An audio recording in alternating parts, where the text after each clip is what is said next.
Alright, welcome back to another Play and Explain. Let's see if I can fix my camera. Alright. Yeah. I'm playing on ACR again, obviously. I figured I would just explain my balance to you guys. I deposited 2K onto it, and so far it's been growing. So I've been beating the global pool a little. I've been running so good. Okay, that's actually a lie, but today I ran good. I was playing the 600 NL, but yeah, I think I'm mainly gonna stick to the Zoom though. I was just bored. And yeah, we can that's how probably for now I'll keep you guys updated on my results. If I redeposit again, I'll let you guys know. And yeah, which I might have to. I mean, I'm playing with like the worst BRM ever, but I deposited enough for my deposit bonus. And yeah, everything else has just been I don't know really what I was gonna say. Can do either here. You can go for a range bet strategy. Probably okay. I'm always like willing to. I like playing a check back range, and I would assume this is one of the better ones, but I had a feeling the 7 of clubs is going to come on the turn, so decided to bet it.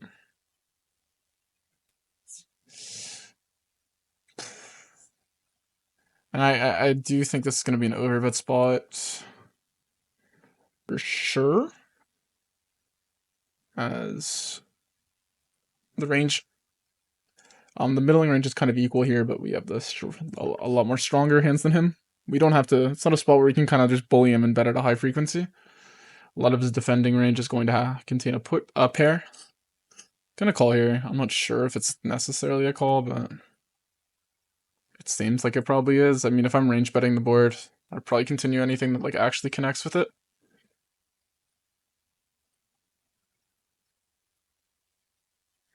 Some spots I am a bit rusty, but I'm up a lot again today. I've been running so good. So yeah, I'm up about. I was playing some 2K, and I managed to hit aces full at 2K now today. So, and also the ACR profit. I'm up like 1,300 today or something. I haven't cashed out my rake back or anything. So.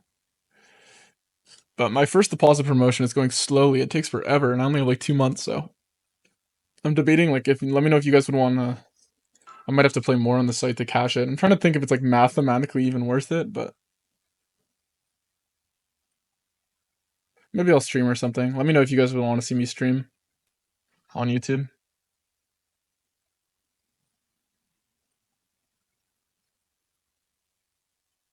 I can schedule a day probably in between uploading periods.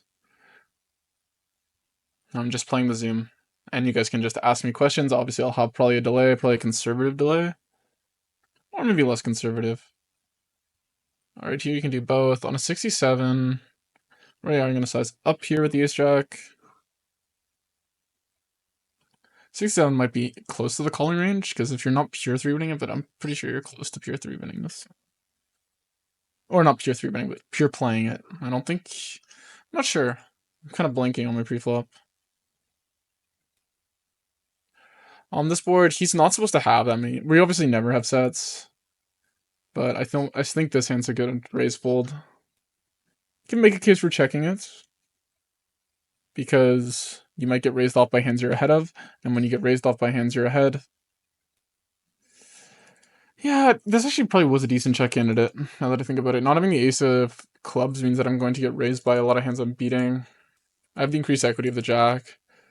I mean, honestly, I wouldn't be surprised if this hand calls. I kind of just wailed out. I was literally going to snap fold, and then I just leveled myself into thinking, I'll continue. Because, yeah. And now we're just going to go... Probably 33%. I imagine a lot of his range are going to be 7s, 5s, through, like, 10s. Including some flushes, and I think we don't want to overextend ourselves into... I think we can just bet. I mean, I don't mind half pot, because he's basically forced to saying he has a made hand now. So we're not really attacking that much. If anything, we're attacking 9s and 8s, but the question is B33 the better way to attack those hands, or is it half pot? Is what I guess is what I was getting at. I think those hands are in a tougher spot for half pot. But this does set up a nice SPR on the river, so it's easier to bluff. For B33, you get to I get to reopen more often. Is the benefit, and obviously we're jamming now. Yeah, I don't expect to get called there unless he has the ace of clubs.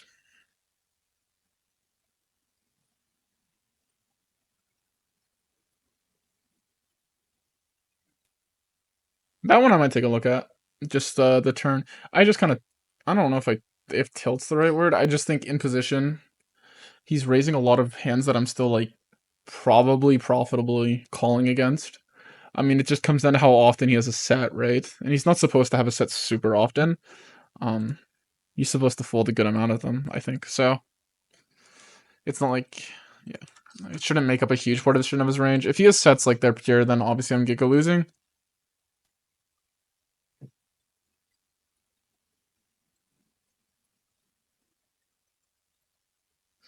Let's go with the range B20 here. And the question now is bet again on the turn. Do we block his folding range? It depends if 6s and 5s are a part of his folding range.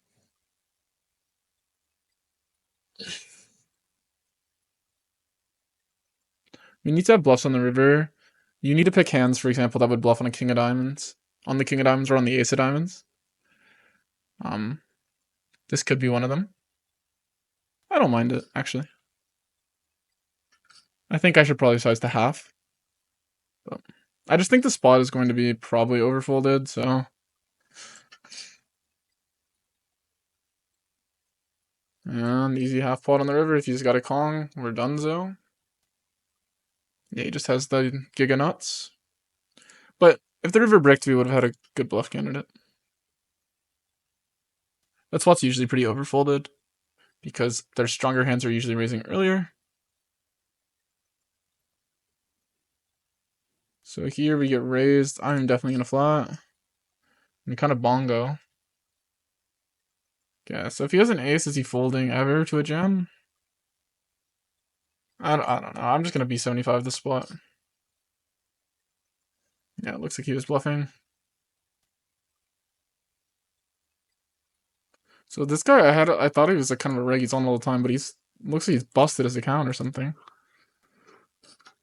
I know we have more votes for the SpongeBob. I'm going to be considering that though. It does seem like it's pretty overused from the regs. I will be real with you. That's my one knock on the SpongeBob. The alien seems very played, and so it seems like the most played like line is the SpongeBob. And where is he? There's so many good ones, I think. But anyway. Let's see how many are there. Like we got 1, 2, 3. I'm not gonna count. I like the robot out of the beginning ones. Like just get in people's heads and make them think you're a cyborg. Make you think, you know. Oh, right here, check. All right, here when he checks twice, I think we want to play a size where we can get value from his Jack X with our weaker Ace X holdings. I don't think we want to be super polar because this 3 is not exactly a bang card. I expect him to be like pure tossing in the spot though. It's a pretty profitable spot to bet. Could size down and go with the smaller size, but I think there's a good chance that he still has a slow played ace because I notice a lot of people in this pool, a lot of the regs do like slow playing and protecting their checking range, so I don't really want to size down and miss that value.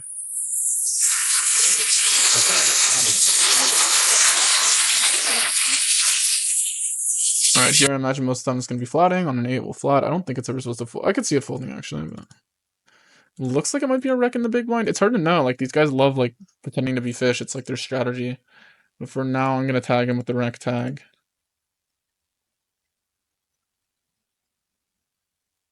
Okay, so here he checks back. We can do either. I'm going to check again. He should be betting a good amount here. I probably shouldn't have checked twice versus a wreck, and now I lose to any jack, any 7, so I don't know why I'm betting. I just don't really expect him to bluff, so I feel like there's some money to be made there, but I could be wrong. I don't really want to call, so I'd rather just bet myself and pick my own price. It took forever to call. which means he either is like the Giga Nuts or he just has some like weird float. Because I presume to be a wreck, meaning that like I don't think like he's actually like balancing his timings. But I do think we're gonna have to check this one, and we might be done here. Yeah, so he just has like he's tanking with the most middling hand ever, which I guess makes my read sound like kind of off. Even though I thought there was a chance that he was just debating raising a queen. Maybe he's just a sick reg. Obviously, you can't just say, "Oh, I knew he had one of his all the possible holdings he could have." It's pretty easy to predict the guy's range usually, but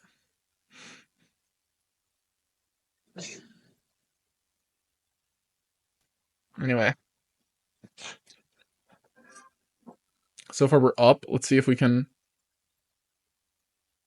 have a winning session here. But yeah, let me know what type of content you guys would like to see from the channel. I'm committed to doing pretty much anything. I'm down. I could explain stuff, but it's mainly about my approach to the game. I don't have all the answers. I'm pretty, even though I talk really confidently, that's just my method of explaining things to myself as I try and learn. I think this is an open suit. I gotta get better at my pre-flop. I keep saying I think. When you play by yourself, you're not as hard on yourself with the pre-flop. But the second you're recording, you're like, oh my god, I know nothing.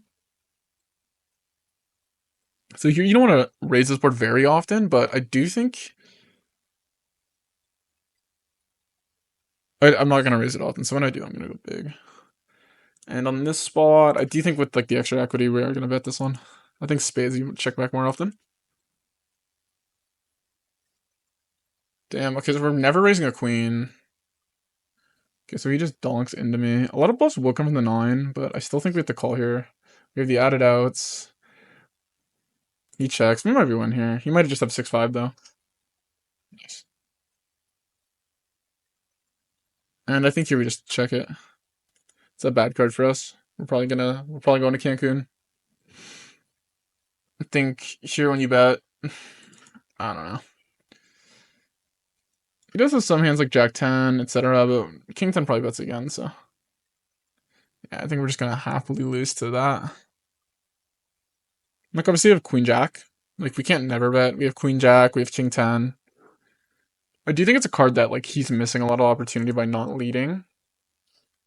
Sometimes, but I can understand why he didn't with that exact holding. But I think when we raise there, I think we're blocking an amount of folds. We block some like value, I guess, with the king, but we block it like the king is a pretty good card to have. I'll be real, but since he's not really gonna be floating king 9 of hearts now, I mean, some people just do because they don't know what they're doing, but and we do block the king queen very well. All right, on to the first review. Hopefully my mic is good. Um, I'm not going to talk too much about this. Basically, I saw like a good if you filter for two sizes, it's a mixing between B20 and B50, and versus B20 you want to raise 75, which was the size I chose. Versus B33 I was raising 33, but it doesn't really matter. I think picking a size that works for you, it's like all pretty close in EB. So picking one you like to play, you think is the most profitable, you think you're the most familiar with maybe, or you want to learn something new and play a different size, those all work. Yeah, the only notes I have here, like just brief going over it, was King 7 and King 5 want to bet less compared to King 6. So your opponent's betting a lot of these 6x of diamonds hands. I'm sure I should probably know why, but I'm not going to get into it too much right now. Let's see if I can get the focus good. Here you can see my hand is never raising and actually loses quite a bit for raising. I kind of real it doesn't matter. In the other note, when I filtered for B20 and B75 raising, where your opponent was splitting, these hands did like raising, now it doesn't. So it just shows how like it can be losing in a simulation, but there's so many factors going on at once. The key is just to find some takeaways, not like, oh, I made a mistake. Like if I could just filter for B20, B50, then these hands are making money by raising. So I will say the only hands that did like raising and drastically preferred the 10x raises. The only raises with out and made hand, like BFD raises, were these lower 10x raises. I'm blocking the other folds, the other BFD folds by having the lower cards compared to having the 6. because the 6 of hearts, as you'll see in a second, is going to be a drastic amount of his BFD bet folds. Anyway, so we're raising here. The only ones that actually were backdoor flush draws that were raising were King 10, Queen Jack, and then like 10-3. The one thing I would find interesting, your offsuit King X bluffs are going to come from your King of Diamonds offsuit hands, which I should have probably figured. But yeah, I guess with the King 7, you don't want the King of Diamonds just to have some King Diamonds in your calling range. If you just want to raise King 9 with the King of Diamonds, you're probably doing fine. You're probably never going to play the note again with the same person, so you can just raise the King of Diamonds here. It doesn't matter that you what's it called? You're gonna need some non-King of Diamonds coverage. Like, oh, if your opponent has a king with the King of Diamonds, then they would just know that you're never gonna have these types of hands. So these slightly losing EV. But yeah. To here, you prefer to have the 8 of hearts when you have the King of Diamonds. I noticed versus here, like I said earlier, you prefer not to have the 8 of hearts. It's all like close in EV, but you just raise slightly more with this type of hand. I think you're blocking slightly less folds, coming from maybe pocket 6s compared to pocket 8s. It's betting less. It just shows how fragile this is. And then like slightly more folds from the 6x category, I believe. I haven't like double checked, but yeah. So anyway, on to the turn.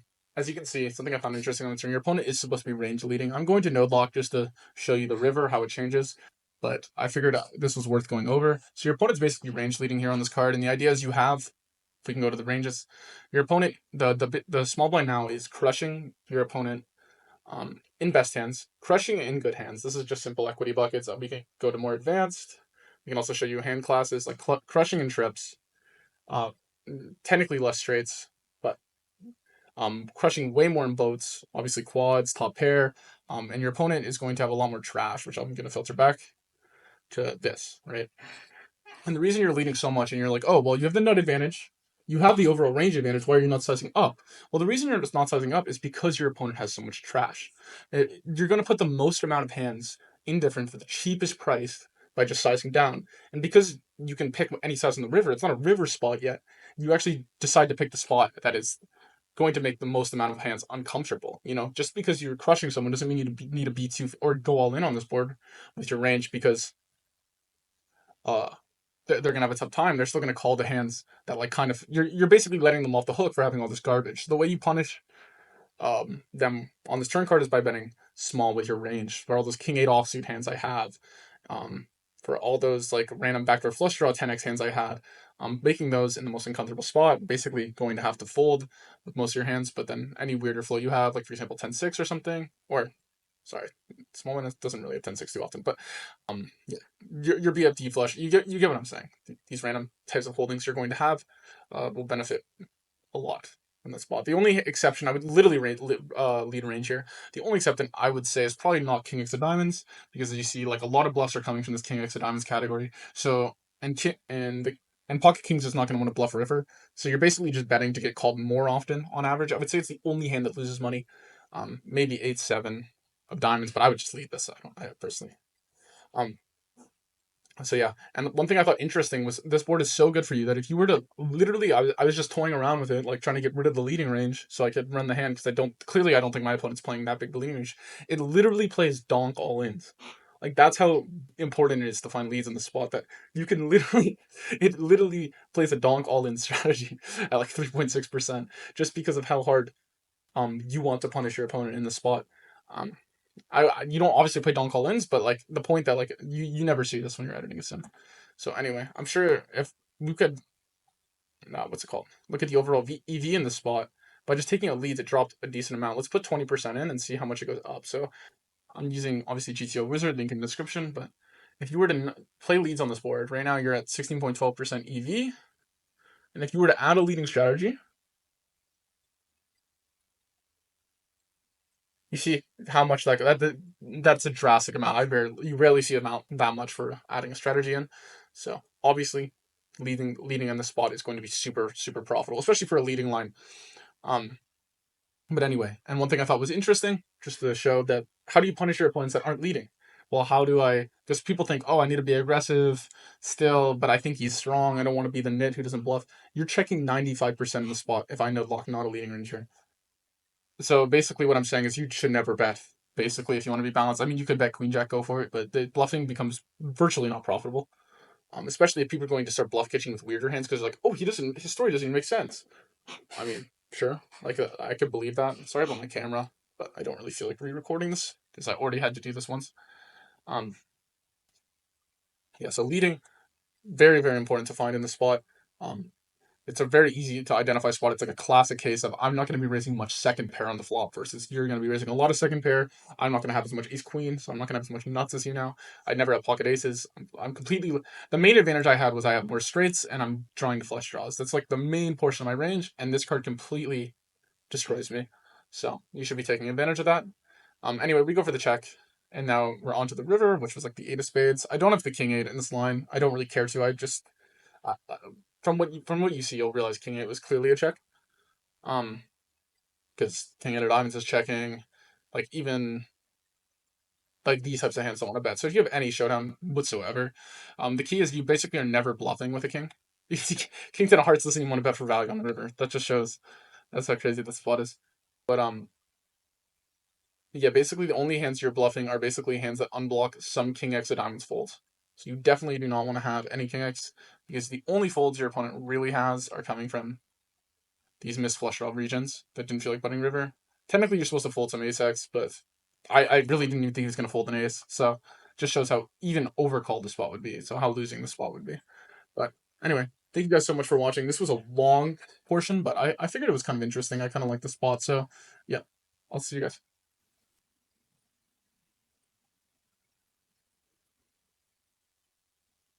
So maybe it was a good bet. The 8 of hearts, I don't know. Because he's going to probably be folding hands like Jack 8 of hearts that are snap folding, 10 8 of hearts, which are definitely folding. So, obviously Queen 8 of hearts, he's probably calling. So maybe the hearts were good, because the Queen wasn't a heart. Even though I blocked the BFD blockers, I mean, I ended up leading to blocking trips. It's just hard to, like, paint a good story with my range there, so I just opt to not really be too aggressive. He or she checks back. I'm just going to block, because I think people are super capped in this line when they check. And, okay. The 4 is not the greatest card either. I think we're just going to check. I think if we had diamonds here, assuming we're range betting, it'd be better. But is it really like, would he be floating Queen Jack of Hearts and stuff? Would he? I don't know. I think we just take our showdown and lose. I don't think our blockers are good at all. So, I mean, we do rep like a decently respectable line here by betting the river, but because like you're gonna want to check some. Like the 4 is clearly a better card for him. So.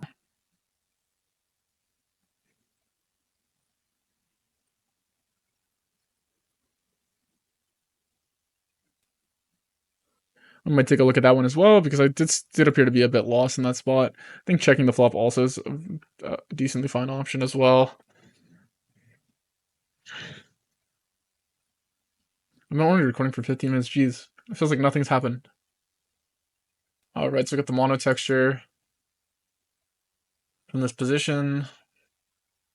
I like the idea of betting this flop more often than not with the 10 of clubs.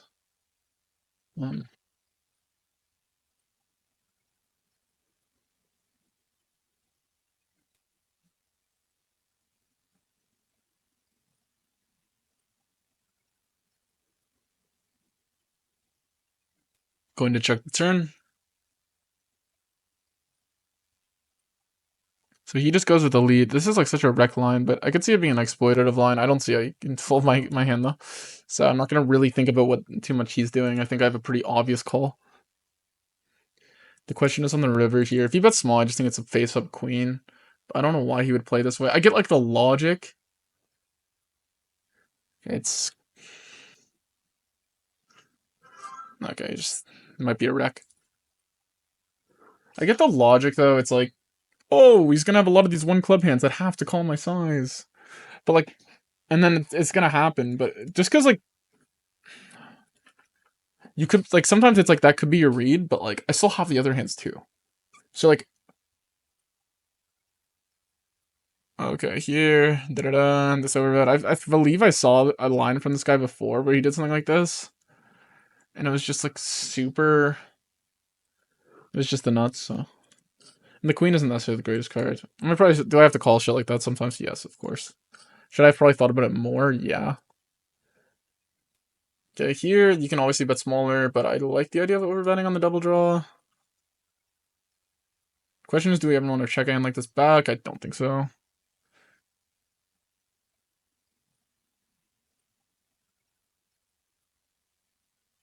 Could kind of see it, but I'd rather check like the ones with a little more showdown. And we can check again on a king X here.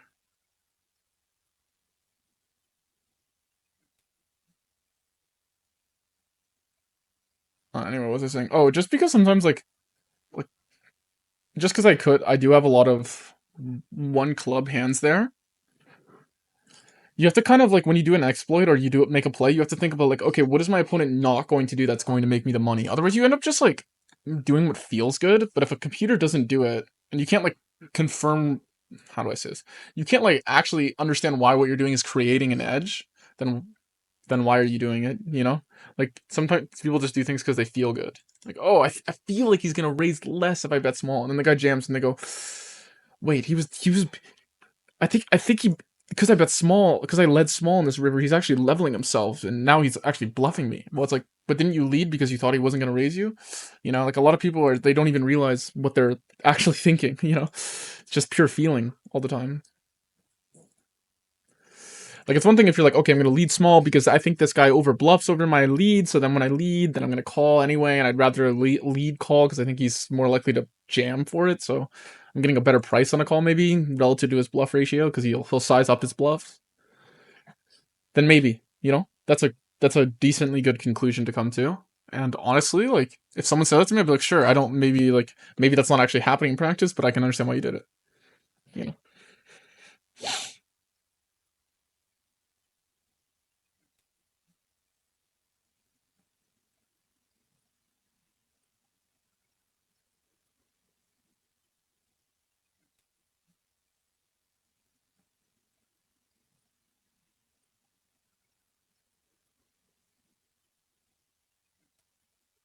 I think I said that wrong too, but anyway, whatever. I just But you get the point, okay? Basically, if someone has a reason, they did something. So the thing I said just now wasn't necessarily true.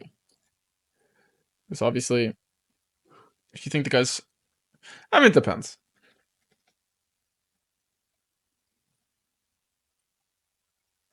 That's a weird one. I'd have to ask a math guy for that one.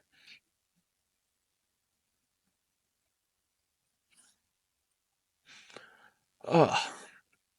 Anyway, here, just gonna fold. I think people, I'd rather not call. I rolled the 6 anyway. 93, let's go. My favorite hand. I'm kidding, I don't know. My favorite hand's pocket aces, full disclosure. It's the one that's made me the most money.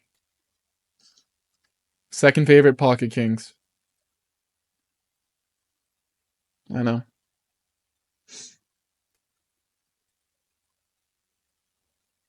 Fourth favorite, jacks. That's a hot take. Is that a hot take? I think that's a hot take. Honestly, no. Okay.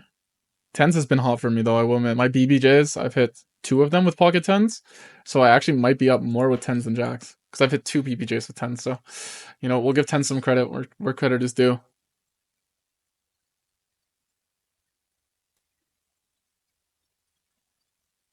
That is my only hot take, I guess. But I like jacks too. So,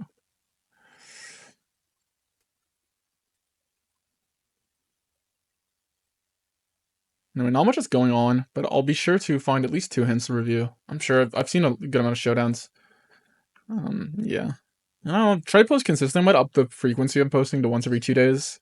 I know some of these videos can be more boring. I think my knowledge is a little. This pool is different, like I will admit. So, do you feel like I am not sharp enough right now? Whatever. I think that's my own. Here I can't say it's not a call. I didn't roll high enough to consider raising. I know it raises sometimes. I know nothing about the player, so I think it's like the crutch of playing in a pool where you know literally everyone all the time that you a part of you doesn't have to be as on point, you know? It's not that I guess I feel like I can't be as on point. Like I'm pretty confident in my ability to learn and like I'm pretty confident in my theory, but I think I'm just not as practiced because almost every hand I'm making an exploit to a degree.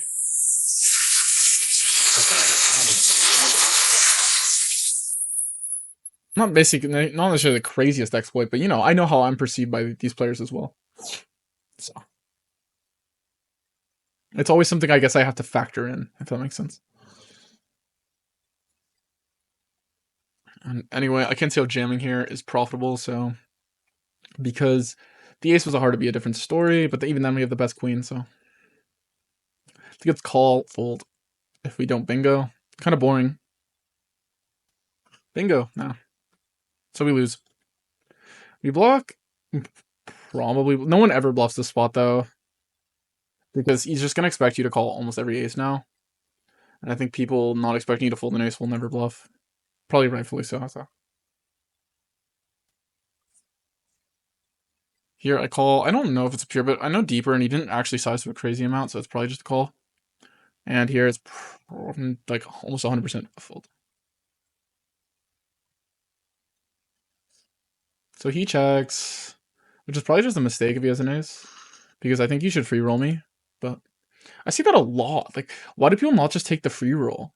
Like, do people really think check calling is going to make more there? I don't think so.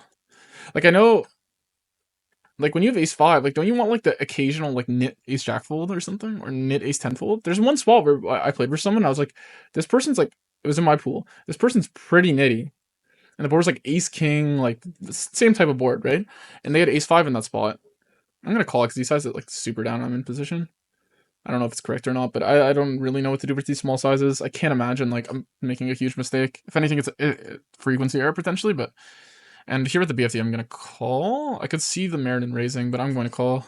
I think you'll just range half pot these boards, and then they just have to check fold on like so many cards. Obviously I'm just gonna check here. Well, not obviously. I'm going to. And then when he bets river, I think he's going to have a lot of these like pocket pairs under an ace. I'm potentially valuing myself. I don't see anyone traps an ace twice. Like hats off to him because it actually would be a great line, I think. But yeah, see, I think that's a perfect hand to jam, and he's not even thinking about it. So good reopen by me.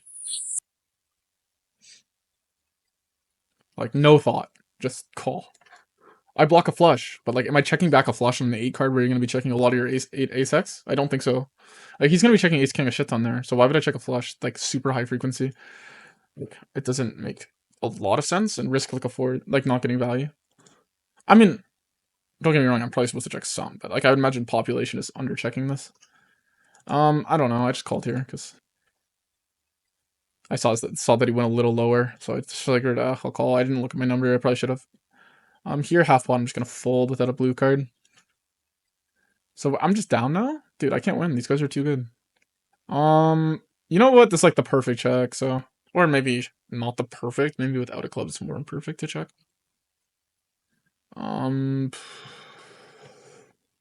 This is like a pretty like jokes exploit. Let's do this.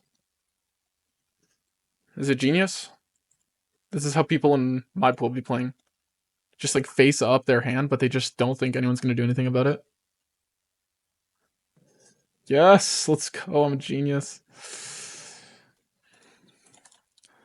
Probably does make money versus not. Like I recommend if you guys play in a lower pool, just play like that. Like, um, just tell them your hand. Um, and some people will overreact versus it, and then I would say like build a sample on the people who do.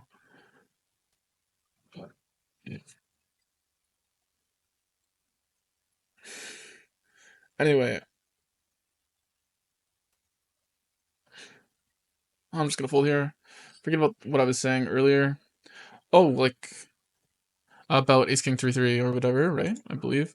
But yeah, the river anyway, like it was like the same type of spot I had ace jack, and I was like, this person's nitty, and they're gonna have ace king here like every single time. Like I'm probably gonna fold because I don't think they're jamming to like outchop me enough, you know. And I'm thinking like maybe they need pure bluffs here because I'm getting way less good. You're getting way less good of a price if you're only chopping, you know. So I'm thinking here, and I'm thinking, yeah, I'm gonna fold. I'm gonna fold. Like you know, like I'm gonna fold ace jack versus this player for less than pot jam because it's a 4-bet pot, ace jack suited. And they check, and I'm like, oh, and they check ace five, and if they had shoved, I would have folded 100%. But they're just too nitty, so it worked out. I guess I was right on my read. Confirmed it for me. That was a lucky river for me.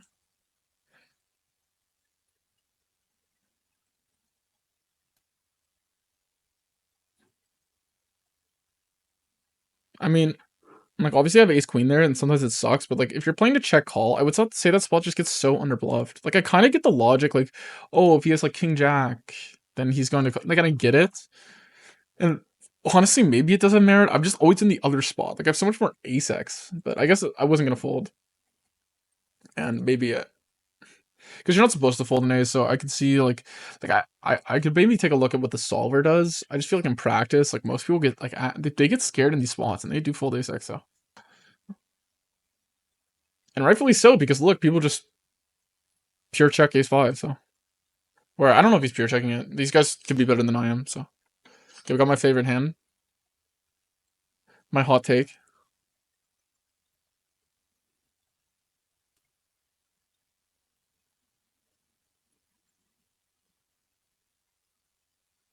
Oh, right here, I imagine we're going to bet pretty high frequency for a third. He's going to have a lot of pairs under a 9. I mean, he technically could have 2 sets, which means we could be checking at a decent rate, but...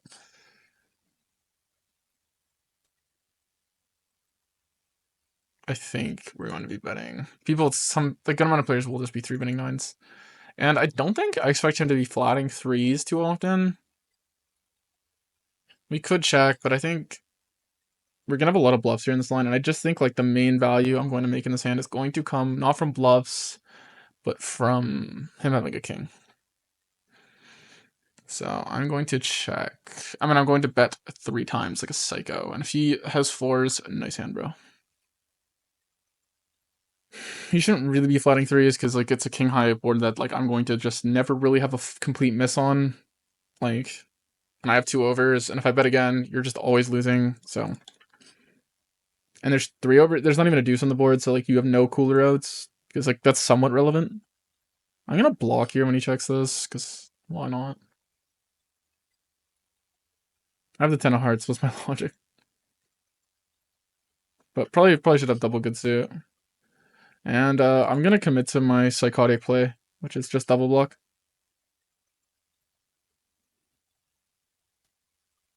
I'm probably giving away too much game here, honestly. If people in my pool watch, like, I'm just too good.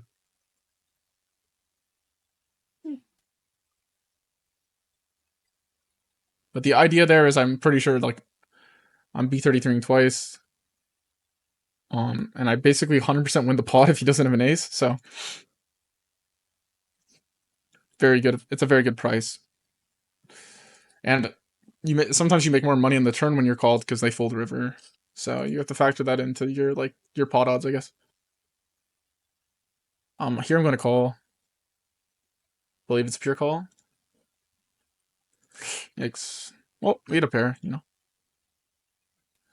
Okay, so we're getting a lot of mono textures, and I do not know the cold 4-bet mono texture spot. I'd imagine here he's supposed to size up rather than size down, though, because his range is going to consist of like almost 0 flushes, but like a lot of fast play hands, and I'm going to have a lot of these types of hands. All right, but I will be calling this size, because I don't think I need to be raising too often. And I think here, I don't see myself turning this hand into a bluff. B33, I just think he's playing this hand in a way. Like, don't get me wrong, I just think it's incorrect, but I can understand why he's playing like this. But I might take a look at that one. If I see anything interesting, I might review it, but I doubt I'll review it. Just because I'm 99% sure you're supposed to play your range faster there. You're trying to get thin value, but you're almost pricing in every single hand. Like, every single street is so simple for me to play. And that's, like, not, like, generally, if every single street is simple for your opponents to play, you're not playing poker correctly, or the node correctly. I'm gonna forward that here. Like, simply because, like, okay, the hands that want to fold versus that size, we'll fold. The hands that are priced on the call, we'll call. And there's no edge. Yeah, like, when I call pocket jacks with a diamond and you have ace king and the river breaks out, it's like a king and you win the pot. It's like, yeah, I got squeezed some extra value. But no street was gaining EV for you. I think that's a big thing that also people don't understand. Like, they sometimes like to charge draws with, like, thin bets, but you're just pricing in my draw. It's a pure call. Like, if you knew I had this hand, wouldn't you want me to make, like, an indifferent action, potentially a mistake? Like, you know, that's where the exploiting comes in. Like, you know.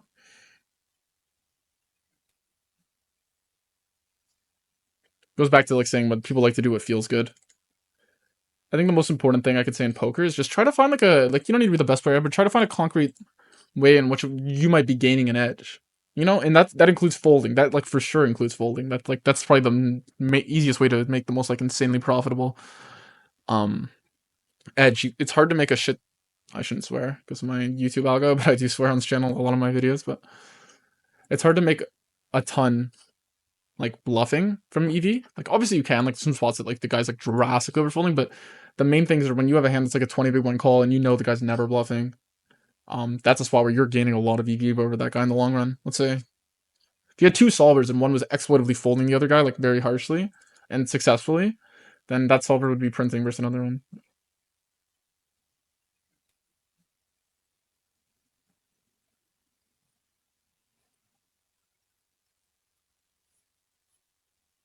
Okay. Just gonna be 33 the spot. And hope we get raised. And if we do, I'll probably 3-bet. Probably. Don't have a heart. And I think a lot of this 5x continues will contain the 5 of hearts, so this is probably like the perfect 3-bet candidate.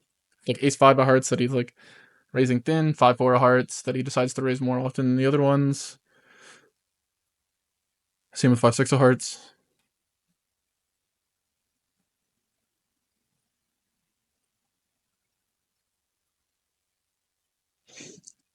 Jeez.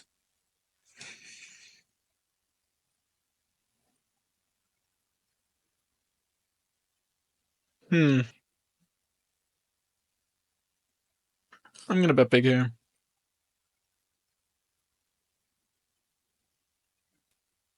It's one of these, like, I feel like if you have like he either has a really bad hand, which you could play a B33 to attack, but then I'd rather just check and find out. Or he has a decent hand that he checked, like a queen or an underpair.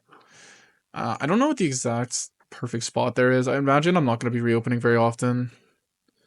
You may an exploit on your opponent's checking range, and then that would completely change how you're supposed to reopen. But I just don't think I could go too bad with checking around 75% there and betting the rest. And yeah. I think there's a good chance his worst king x checks should be worse than those ones, than the king 9 portion. And I imagine at 9 is like a lot of his 9x hands that are calling would have bluffed, so I'm not really blocking too much of his calling range that I'm worried about, so.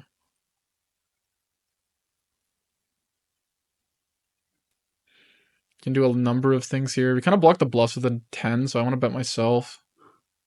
Like hands like Jack 10, 10, 8 could easily check flop and turn into bluffs. Could have probably even sized up, to be honest. I'm just gonna double block because I'm a psychopath. Don't really know what I'm getting called by here though, because I don't expect him to check too much 7x. So what king x is he floating me with? I'm probably gonna call this one, but it's not really the best candidate. I'm just like kind of curious. I mean, it's obviously like hands like king 8, king 6, but that's probably. Also, if his size just seems a little big for a king to me, but it could be a smart play. But I'm gonna call. Yeah, okay. So you just floated king queen. Nice hand. I would say like I would lean underbluff. Like I find like versus the blocks people underbluff, but I just don't think he's really supposed to call king queen there very often. But some people just never fold. So yeah, I guess I got punished for not sizing up. I could. All right. On to the review of the 755 hand. This will be the last review of the day. I'm going to show you guys quick. I'm going to have to kind of do the note. Hopefully I don't take as long as the last review. I know the last review was a pretty big deal. Pretty long. I just recorded it, but I'll probably rewatch the video, but I'm sure should be posting it. Let me know if you guys like these reviews or do you just want to see the gameplay. I figured it's something I enjoy doing for the channel. I like recording the studying process, but I don't want to make an entire video just studying. I think it's kind of slow and it's really hard to do. But this basically, I study the hands and then I take my notes here, and then I go over and explain. So here I notice you can play a leading range. It prefers sizing up. I think it makes more of these types of hands indifferent if I had to imagine, like these higher types of foldings. versus the leading range compared to B33, where you're just gonna make virtually none of these hands that indifferent. Like the ones that are pure folding all the time will fold the queen nine off, but the main indifferent hands you start getting, I think you're gonna get more from half pot, which is usually what you want to see from a size. When everything just makes perfect sense and nothing's really mixing too much, that means you probably picked a wrong size, because the whole point of poker is to make something indifferent. And if you have an exploitation, then good for you. You should be looking for them. And yeah, that's where you make the money. I think it's important to understand what you're supposed to be aiming for, and yeah, that's how you really get a mindset for exploitation. Anyway, onto the turn here. I mean, onto the flop here. You guys can pause the video and look at this.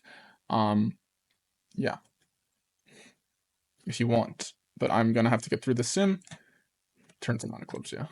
Just making sure. But anyway, yeah. Normally, what I do is I recommend when you guys study that you don't really look at the hand you have. You just look at the overall strategy.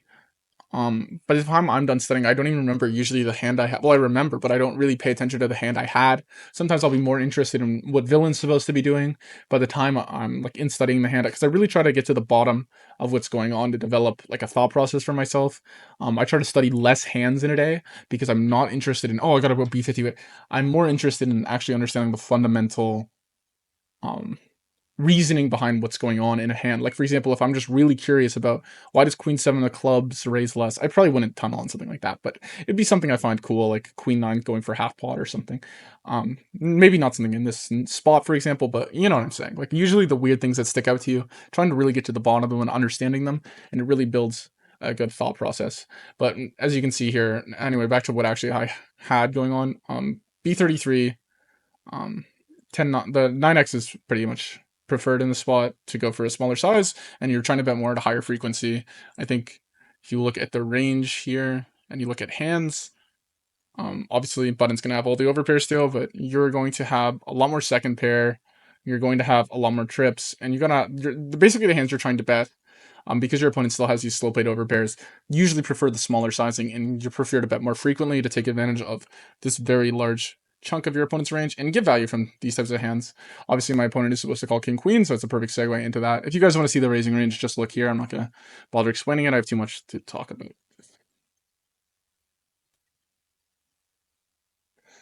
Okay, onto the river here, you can see blocking still very preferred from your 9x, just due to the amount of ace high your opponent is going to have. Just checking naturally isn't going to make as much money, just simply due to the fact that there's just not going to be as many bluffs usually coming through here, because your opponent's range is going to consist largely of these hands, and your range is going to consist largely of either your bluffs originally, like queen 6 or something, that there's no point of ace-x betting to fold these hands out, like queen 8, right? So you're basically trying to squeeze out that little, it's basically a check. That's B20 can be always associated with the check. Kind of, it's very similar, but it just makes more money to B20 than it does to check with these types of hands, obviously. And then you have your give ups, which aren't betting B20 profitably, and then you have your like traps too, which I'm sure you can find. Like I just found one 6-5. But yeah, anyway, you can see your opponent. You're making your opponent indifferent with his ace-x here.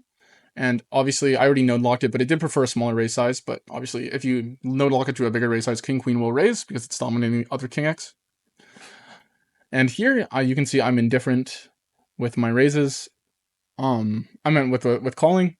I was right in the sense you do prefer the 9 of diamonds here, simply for the fact that, like, obviously what I said, you do have that little portion of 9-5. Yeah. So when you go all in here, I'm not going to get too much in the calling. Basically, the idea is mixing. The calling blockers here are so weird because your opponent bluffing in the spot is very rarely going to be balanced. I would say this is very hard to be theoretical in the spot. Like, preferring the 10 of clubs over the, like, I don't think you guys should spend too much time on that. Because it's so reactive based on something you can't know, which is your opponent's strategy in the spot. You can do some broad things, which is like their raise size, how often they're raising value, are they over or under bluffing, what bluffs are they likely to take. But I think picking it with these types of stuff, the second you're focusing on stuff like this, you shouldn't even be watching the channel, is what I'm trying to say. But your main bluff here is going to be 9-7. I would stick to that. I would make that the main bluff if I had to pick. The issue with the 9 of diamonds, anyway, I wanted to take note of something. As you can see here, obviously king 9's calling more often because you block that small percentage of 9-5. Yeah, but the one reasoning is it's all kind of reactive, and because 9-5 is such a small portion of your range, let's say I'm bluffing 9-5. I'm bluffing a bunch of my 10-9, right? I couldn't unlock this. I'm gonna waste time again, but let's say I'm bluffing a bunch of my 10-9 with the 9 of diamonds here, right? Like I'm like, oh, it's a good blocker. You block 9-5. Well, then let's say even a little bit more. Well, then King 9 is not that profitable of a call because you're blocking one value combo, but you're blocking. Let's say you could potentially be blocking up to 12 bluffs. Like at that point, I would rather just blind call King Queen than I would call a bluff catcher like King 9 because he's block a lot of his block raising range will revolve on a 9x because a lot of his blocking range is 9x. And if he's turning a lot of those 9x hands into bluffs, then why would I want the 9 of diamonds when it's more so associated with, like, the amount of times my opponent's going, he's going to have that at the same rate he's going to have quads, you know? So you're basically not really blocking much. Whereas, like, so anyway, that's, I figured that. But the reason why people will mainly look at their hand and be like, oh, I should call more with the King 9 of diamonds. But the people bluffing that spot probably going to be turning 9 of diamonds more to a bluff here. So I almost wouldn't prefer King 9 with this, and I prefer just rolling and calling this, if I'm being honest. Or probably just calling aces, if I were to bluff catch. But that's just my 2 cents on how people usually turn their block bluffs into bluffs, but teach their own, because I don't think they're finding these frequencies that well, and I don't think this is a very common hand. Yeah.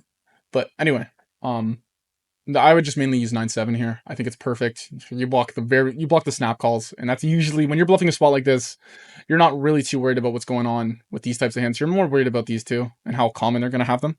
And if they're calling these ones at a high frequency, you should never be bluffing the spot in the first place. So I would say block the nuts, and that's a good rule of thumb. But anyway, thank you guys so much for watching, and I'll see you in the next one. I could be wrong. I might take a look at that one. I probably should have B75 the turn. But I don't mind the idea of I hit the 9 way more than him. A lot of his 9x probably is going to be bluffing. Except for his stronger 9x, like ace 9 and king 9. So he's lacking that like middling range. And then so the small bet seems pretty good. But I could just be yapping because I'm usually yapping. I will say versus the raise. I was debating jam because it just seemed so profitable. But I didn't have like the perfect card I'd want. Like my blockers weren't the best to the type of. I didn't really block the 5x I wanted to block. I wanted to block 9-5.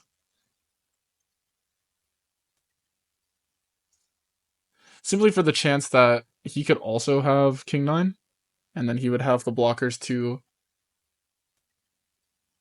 9-5 himself, which could determine like a good player calling you or not. So it's not really necessarily that I fully think he has 9-5 there, but yeah, that was my logic. Because I don't even believe 9-5's an open, though people tend to be a little loose with their button opens.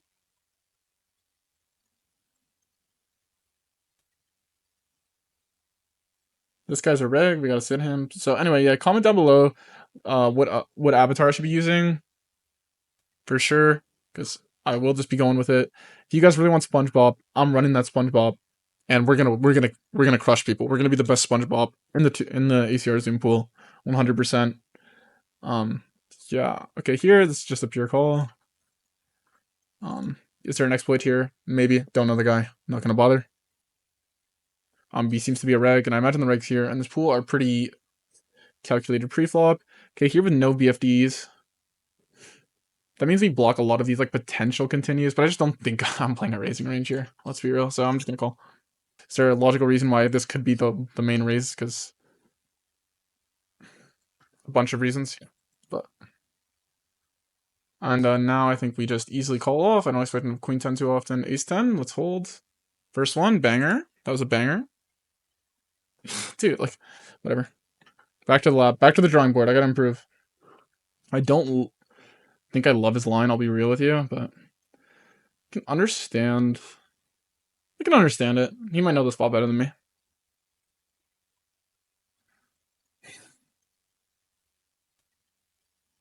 And honestly, simplifying just jam here works well. Like, playing the half-pot strategy is a little confusing. There are a lot of hands like Queen Jack, Jack 10 here that are in a weird spot, I guess. Yeah, maybe jam's just chill. Seems like a lot of brain power to play the other way. I do think you can squeeze out some more value with your hands like Ace King here versus these like gutter draw hands. with half pot and ace-5 and stuff that doesn't want to jam, obviously. Whereas when you jam, you're kind of limited to having like equity there. Your main bluff almost like has no equity, so.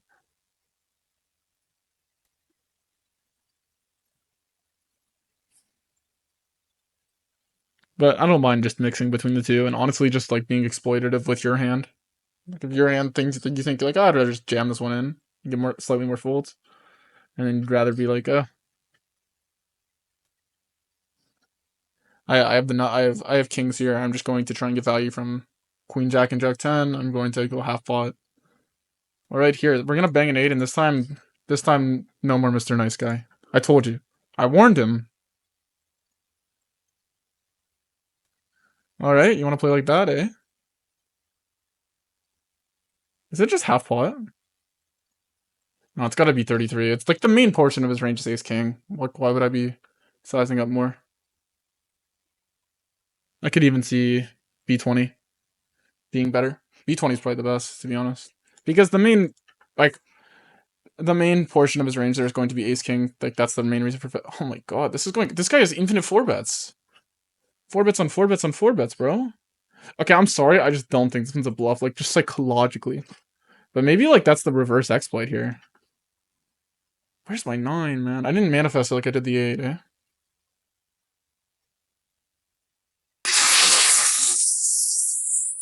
The good thing about the 9 here is you do actually block bluffs, so I'd rather call 9s than 10s. I imagine this is a call. Alright, we'll call. Yikes. That's all I gotta say about that one, yikes.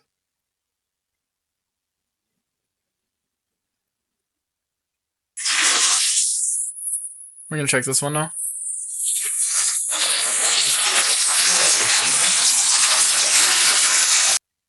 And I think it's a pretty obvious. You probably lose here. Oh, never mind. How do you not bluff this river? These guys are psychotic. And here it's pretty obvious fold. I think like I can easily get behind the idea of folding turn. I was thinking it's not the worst call, but because like you said, like he can have ace 10 of diamonds. He can have potentially a hand like king jack or wait, I'm yapping. Technically jack 10 and stuff like this, but there's no bluff with a 9. So, but I don't know. I don't know exactly that spot very well. I might take a look at that one. But anyway, I appear to have lost again. No. Maybe I'm just not good enough, man. It's okay. If I'm not good enough today, I'll be good enough tomorrow. Or in 3 months, but anyway.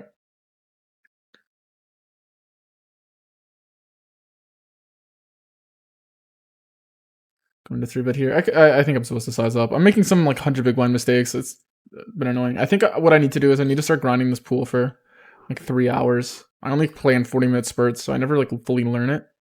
I'm just making a lot of assumptions, but the more I play, I can more, especially play versus these players, I will gather more of an edge, I think, than they will gather on me. But that might not be the truth. Yeah.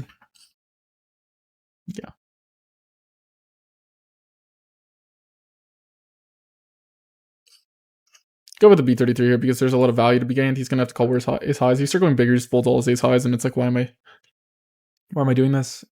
And on the turn here, I'm gonna check.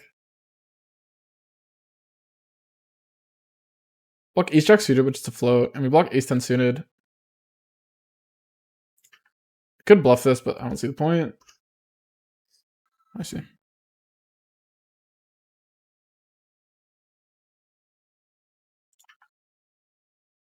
So here we 3-bet, we check back. He bets half pot. I'm gonna call because I think there's a chance he's betting worse.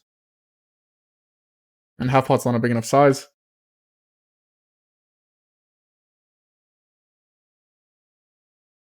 Now if he checks, I'm actually just blasting.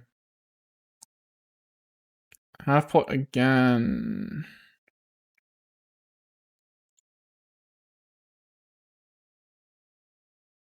You know what? We actually block bluffs with this hand, so it's probably just a fold.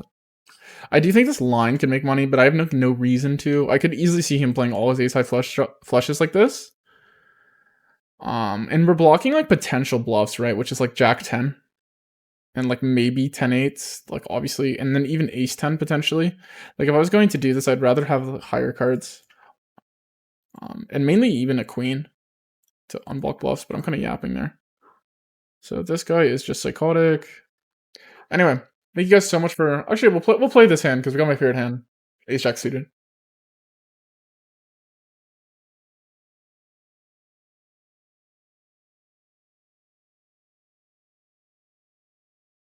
All right, take it down with my favorite hand, and now we're on to my least favorite hand. Damn, we're going crazy. Okay, I'm gonna have to do this. We'll play till this. Oh wait, no. There we go. I kind of messed this up. Anyway, we're sitting on XP. Oh no, it doesn't work like that. I'm mostly gonna be checking back this one. Checking rate to victory. I expect like either a mergy size here or like a big one from my opponent. He checks again. I'm gonna go like just B75. I was thinking like, but like an 8x isn't like, it's not heads up. It's not like a huge part of my range. I think mostly it's just like, if anything, like I'm mostly my value betting range there is just trapped. Not trapped, but just like a bounce check rack type of overpair / 9x / hitting the 6. I don't think like a check played 8x is going to be like a huge portion, though I don't mind playing half pot as well. On a 51 here with double decent suit, like pretty good suit. I don't know, I'm just going to yap. I'm just in the mood. Is it actually an overbet on a 51? Probably not, but I was in the mood. Anyway, thank you guys so much for watching. I know we lost again, but I'll try and make it up to you guys. Let me know if you guys would like to see me stream. If you would like a Discord. Also request what avatar you guys would like to see me use. And also, if you would like any other types of content, like mainly just like if you would like to know stuff about me or how I approach the game or like my journey in poker or anything. So let me know down below if you guys would like any of that. And make sure to subscribe. I mean, I'm not like the biggest. I kind of just do this for fun, but yeah. And also check out the links in the description if you want like 10% off the programs I use. But anyway, thank you guys so much for watching, and I'll see you in the next one.